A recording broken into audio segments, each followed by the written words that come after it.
Hey, what's up? It's Jim, and today I'm going to talk about Mystery Science Theater 3000, episode 1302, Robot Wars. I should preface with this and the last one. There's a lot to talk about last time with the Gizmoplex and the new thing and how they're doing it and all that stuff.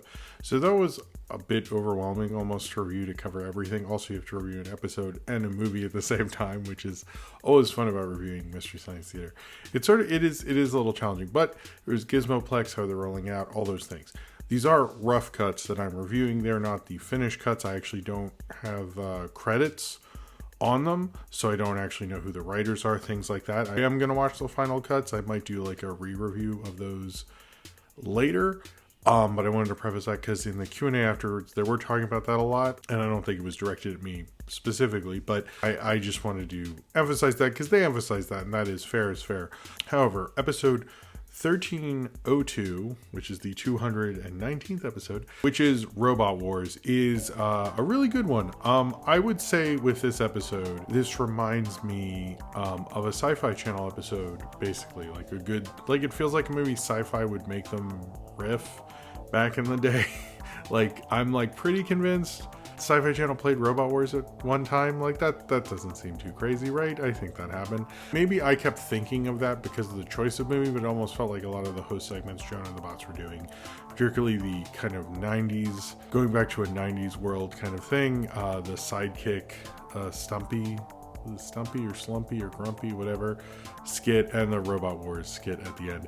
All reminded me more of Mike stuff than Joel. Maybe I'm just projecting that because of the choice of movie. I thought that. But it's a solid one. It kind of reminds me of, maybe not the top tier. I think I like this more than Santo. But I would say it's like one of the episodes back in the day that I had watched too many times because I sort of wanted to watch a bad movie. I guess Hobgoblins or Soul Taker are sort of like that, where it's like I just want to watch this bad movie over and over again, but I also want to watch them riff over it. And I would want to watch this one again because of that.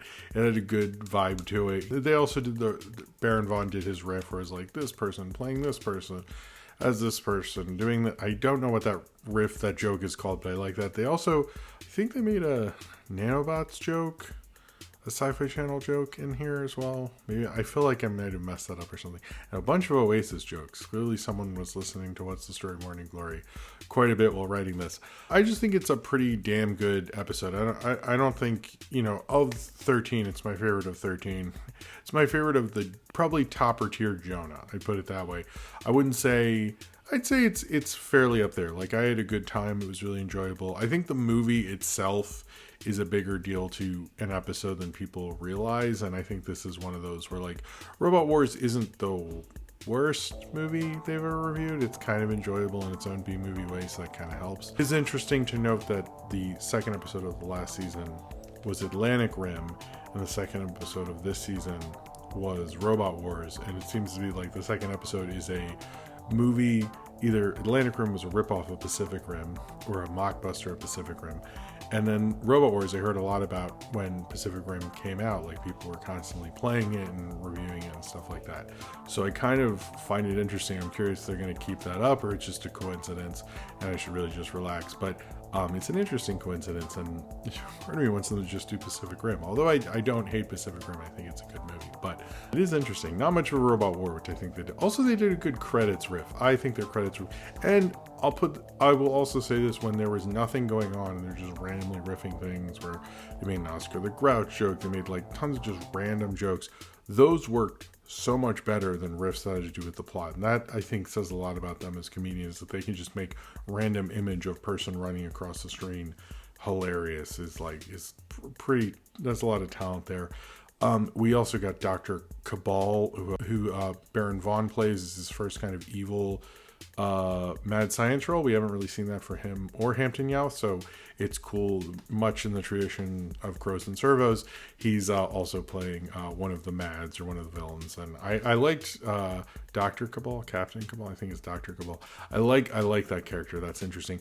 I also we get a kind of a glimpse of Emily as well. Emily Marsh, who's going to be one of the newer hosts.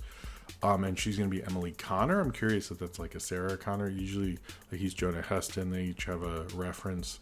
much in the Joel thing where he's Joel Robinson, Mike Nelson is just Mike Nelson, but that seems to be what they're doing. I don't know what she's referencing specifically. Maybe I missed that, but we saw her first. It was her first appearance on the show, and it was cool. And I'm curious. I don't know if she's going to do the next episode or not. I'm curious about that, but I'm excited. I think it's cool. But yeah, we got her first appearance with Cynthia. This was a good episode. I don't have too much to talk about. The Q&A was good. There was an April Fool's joke with the white dot, who I decided not to talk about in my last one because I'm an idiot. But I didn't watch it live, so it probably didn't mean as much to me. But they did a white dot joke for April Fool's, so that was kind of a neat little rough cut thing. My one kind of suggestion, I guess, for Gizmoplex is, back in the day, people would love different variations on Mystery Science Theater episodes. I hope they let these rough cuts be available on Gizmoplex later.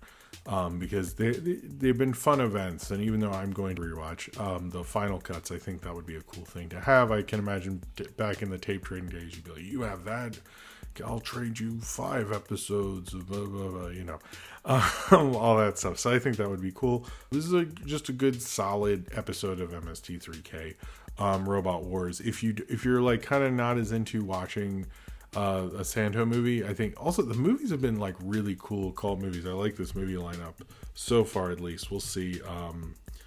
Next time is Beyond Atlantis, which is kind of interesting, but nothing too old. Though I see something from 2019. Curious what that is. Nothing too old, although I do like it when they do older stuff. But this was a good choice. This is like something got me excited, much like Mac and me did last season. Or however many years ago that was.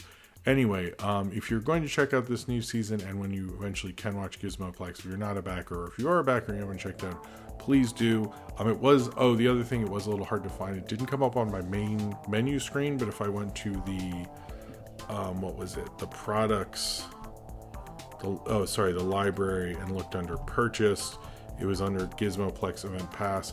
I actually searched it at first and found it. That was a little confusing. I wish it was just in the main, but the latest thing was in the main thing. I thought that was a little silly, but I figured it out, so that's how I figured it out. Just go to library and go on purchases if you are a backer, or just search it that's too confusing. Just search Robot Wars. It'll come up. That's about it. This was a great episode. I think it's a fun episode. Life's always hard, and you're always just trying to get through the week. And I think this was one that did that. I think the other one, it's like there's so much excitement over a first one, you get really excited. But this is a good, solid episode. I've watched Atlantic Rim a couple times.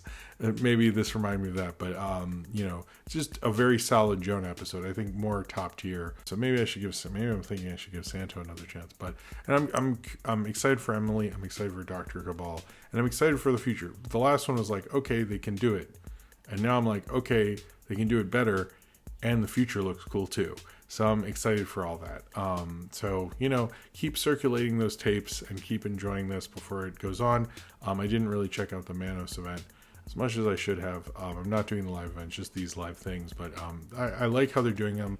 I like the premiere things. It gives me an incentive. It gets me excited about each episode, which I really like for the fandom so far. So I'm curious about the next one. I'm curious who's hosting the next one.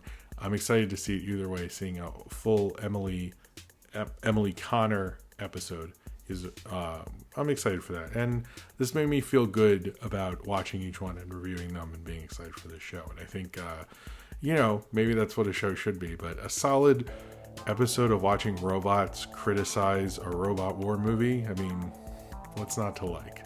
So if you've seen Mystery Science Theater 3000 episode 1302 Robot Wars and you would like to talk about it, then comment below in the comments and subscribe if you would like to.